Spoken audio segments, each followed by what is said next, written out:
आकाश से गिरी मैं एक बार कट कैसे, दुनिया ने फिर ना पूछो लूटा है मुझको कैसे।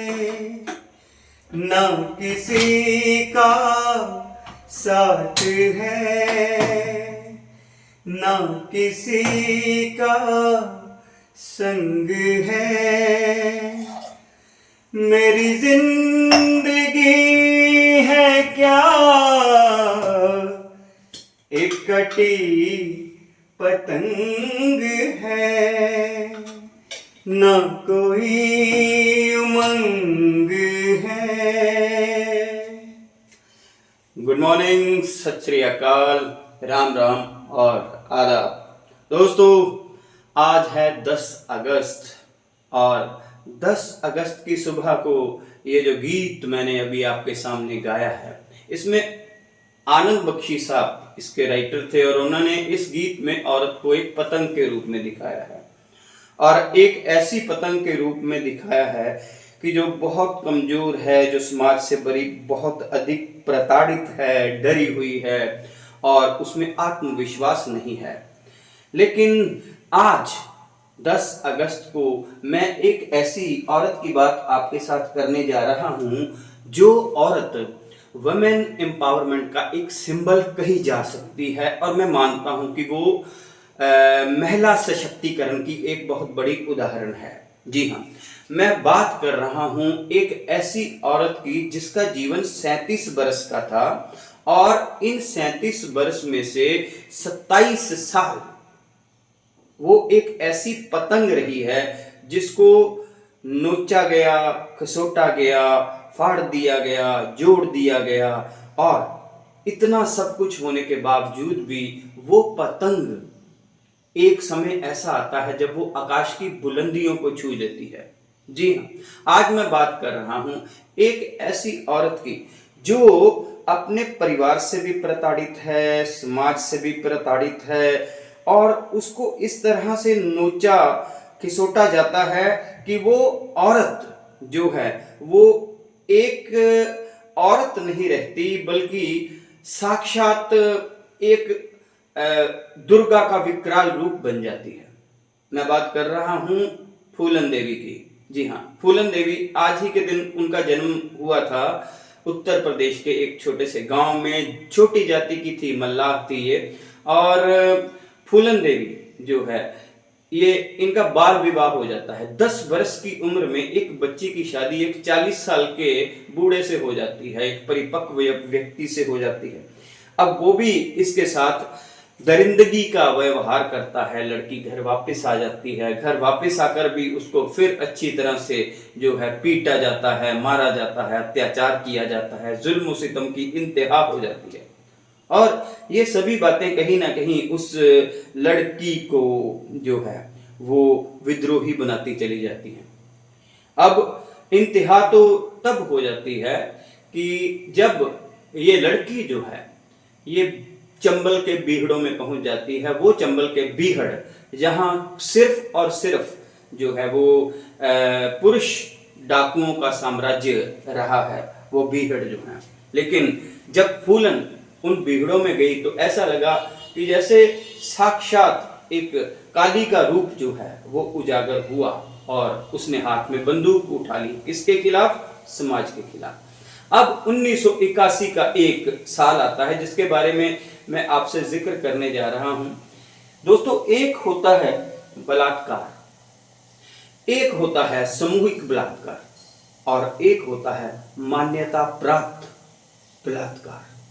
मैंने फूलन देवी की इंटरव्यू सुनी, उसने बताया कि बेमहाई हत्याकांड हुआ था 1981 में जब फूलन देवी ने 22 राजपूत ठाकुरों को एक ही लाइन में खड़े करके गोलियों से भून दिया था। तब फूलन देवी का नाम दिल्ली की सत्ता तक जो था वो पहुंच गया था, इंदिरा गांधी के कानों तक भी ये बात पहुंची थी और सारा का सारा साम्राज्य हिल गया था। तो ये वो बेमहाई गांव था जहां पर फूलन देवी को कई दिनों तक, मे बी हफ्ता या 10 दिन तक पूरे गांव के पुरुषों ने उसके साथ बलात्कार किया हर रोज। और वो बताती है कि इंतहा तो ये थी कि दादा ने भी किया, पिता ने भी किया और उसके पोते ने भी किया। यानी कि वहीं के परिवारों के जो पुरुष थे, चाहे वो दादा था, चाहे वो किसी का पिता था, चाहे वो किसी पिता का पुत्र था, तो इस तरह से उसके शरीर को नोचा गया, खसोटा गया। और इन दिनों में उसको वस्त्र नहीं पहनने दिया गया, उसको गांव में बिल्कुल नग्न अवस्था में घुमाया गया। उसके इन 10-12 दिनों में उसके शरीर के ऊपर कोई कपड़ा भी नहीं था, बस जो भी आता उसको यूज करके चला जाता। तो इसे मैं कहता हूं मान्यता प्राप्त सामूहिक बलात्कार। क्या सभी औरतों को भी पता था कि एक औरत के साथ ऐसा हो रहा है, लेकिन उस गांव में से कोई आवाज नहीं उठी। जब ये यहां से जाती है उस घटना के बाद, फिर वो वापस आई और उसने बेमही गांव में उन 32 जो राजपूत पुरुष थे उनको जो था उन्होंने भून दिया था, गोलियों से उनका जो था सफाया कर दिया।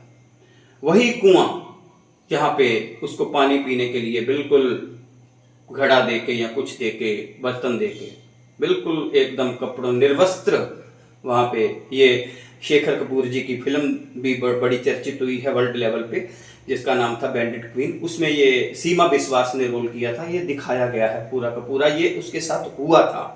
तो उसी कुएं के इर्द गिर्द इकट्ठे करके तो उन्होंने ये सामूहिक हत्याकांड जो था वो अंजाम दिया था। तो मैं समझता हूं कि उनके जीवन की एक यहीं पे टर्निंग पॉइंट था, ये घटना है। आपने एक गीत सुना होगा, मैंने उसकी अभी भी कुछ लाइनें मेरे दिमाग में आई थी, मैंने उसको नोटेड भी किया है। तो ये फिल्म थी आखिर क्यों। ये गीत की लाइंस कहती हैं, आखिर क्यों का ये गीत था, इंदिवर साहब ने लिखा था। मेरे ख्याल से राजेश रोशन जो थे वो इसके म्यूजिक डायरेक्टर थे। बहुत हो चुका अब मत सहना, तुझे इतिहास बदलना है, नारी को कोई कह ना पाए, अबला है बेचारी है, कोमल है कमजोर नहीं है, शक्ति का नाम ही नारी है, जग को जीवन देने वाली मौत भी तुझसे हारी है। तो यहीं से वो लड़की जो है उसका विकराल दुर्गा का रूप होता है, वो फूलन देवी जो है वो चंबल की दहशत बन जाती है। सचमुच में ये कोई फिल्मेटिक सीन नहीं था, ये उसके 27 वर्ष के जीवन की एक सच्ची कहानी थी। जो हम दिखाते हैं ना पर्दे के ऊपर, वो कुछ भी नहीं होता, लेकिन पर्दे के पीछे जैसे फूलन देवी के पर बहुत सी किताबें लिखी गई, फिल्में बनी हैं, मेरे ख्याल से डॉक्यूमेंट्रीज भी बनी हैं, लेकिन ये महिला सशक्तिकरण की एक बहुत बड़ी उदाहरण है। चाहे वो नेगेटिव वे पे ही गई है, लेकिन उसने समाज को ये दिखा दिया कि नारी के हाथ में, अगर नारी को बहुत अधिक प्रताड़ित करोगे, जब वो विद्रोही बन जाएगी तो वो काली का रूप धारण कर लेती है, फिर उसे रोकना किसी भी पुरुष के बस की बात नहीं होती।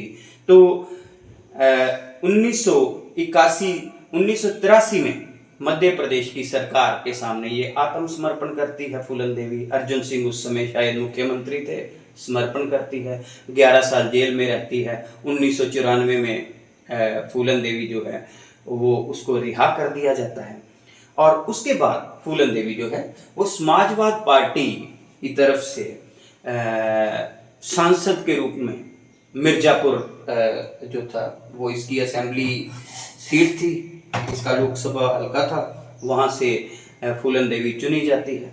और आज भी फूलन देवी के बहुत से भाषण जो है वो पड़े हुए हैं यूट्यूब के ऊपर, आप देख सकते हैं कि वो लड़की जिसके पास कोई डिग्री ही नहीं थी, जिसके पास एक सर्टिफिकेट ही नहीं था, किसी क्लास में वो गई नहीं, उसकी तो कक्षा ही शुरू हुई पुतीलाल के घर जब वो 10 साल की उम्र में उस 40-45 साल के बूढ़े के साथ रात को सोती है, उसकी तो कक्षा ही वही थी।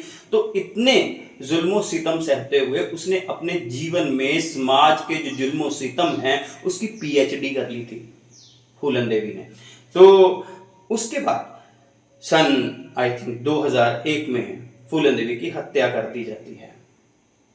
तो कह दिया जाता है कि बेमहई जो हत्याकांड हुआ था उसका बदला ले लिया गया। लेकिन जो भी है, किसी के व्यक्ति का निजी जीवन है, वो आई भी, वो चली भी गई, वो डकैत भी बन गई, सब कुछ हो गया। लेकिन मैं आज इस वीडियो के माध्यम से ये संदेश देना चाहता हूँ कि हमारे नवरात्रे होते हैं, उसमें देवी के 9 रूप दिखाए जाते हैं। हम केवल पूजा पाठ करते रहते हैं, लेकिन उसमें सिंबॉलिक बहुत बड़े मैसेजेस हैं कि औरत का एक रूप कालिका भी है, रौद्र रूप है, और उसका तस्वुर जो है वो आप कीजिए कि अगर वो अपनी आई पर आ गई, अगर आप औरत को बहुत अधिक प्रताड़ित करते हो, तो पक्की बात है कि पुरुष के पास वो विकराल शक्ति नहीं होती जो औरत के पास होती है। जो जीवन दे सकती है वो बड़ी सरलता से जीवन ले भी सकती है। लेकिन फर्क केवल इतना है कि औरत के पास एक कोमल हृदय होता है। जब वो कोमलता कठोरता में परिवर्तित होती है, पत्थर हो जाती है, तो वो पत्थर किसी का सर भी फोड़ सकता है, किसी की जान भी ले सकता है, और किसी को ऊपर भी पहुंचा सकता है। तो मुझे आशा है कि मेरी आज की ये वीडियो जो है वो आपको पसंद आएगी। आज का ये जो 10 अगस्त है वो फूलन देवी के नाम मैंने ये जो गीत भी किए हैं वो आपको पसंद आए होंगे। तो बहुत सी शुभकामनाओं के साथ, एक चाय की प्याली के साथ, ये बड़ी टेस्टी सी चाय मैंने बनाई है, इस प्याली के साथ आप सबके नाम इधर से गुजरा था सोचा सलाम करता चलो।